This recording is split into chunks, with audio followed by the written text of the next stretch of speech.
నాకు తెలిసి వీడియో క్లారిటీగా లేదనుకుంటా. నా సెల్లులు ముక్కలు చేసింది.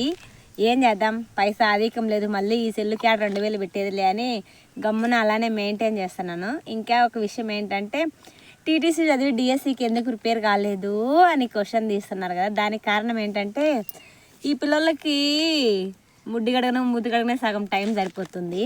అది కాక ఏంటంటే, మనం అసలే 70% బ్యాచ్ వాళ్ళము. జాబ్ రావాలంటే 95% ఉండాలి. అంటే నేను చెప్పేది ఏంటంటే, చదువు బాగా రావాలి, డిఎస్సి కొట్టాలంటే పక్కా చదవాలి, ప్లాన్లు చాలా ఉండాలి. దానికి వేరే మ్యాటర్లే. ఇంకా విషయం ఏంటంటే, మనది అసలే ఓసి, ఎంత చదివినా ఏట్లో నీళ్ళు బారినట్టు మనకు పర్సంటేజ్ ఎక్కువ ఉండాలి. కాబట్టి దాన్ని పక్కన పెట్టి మా వారు ఇంగ్లీష్ మీడియంలో మరీ డిగ్రీ చదివించారు. ఇంగ్లీష్ మీడియంలో చదివిన దానికి ఫలితం ఏంటంటే, ఇంగ్లీష్ అరాకొర క్వశ్చన్లకు ఆన్సర్లు రాయడం వచ్చింది కానీ మాట్లాడడం రాలేదు. మరి ఏం చేయమంటారు?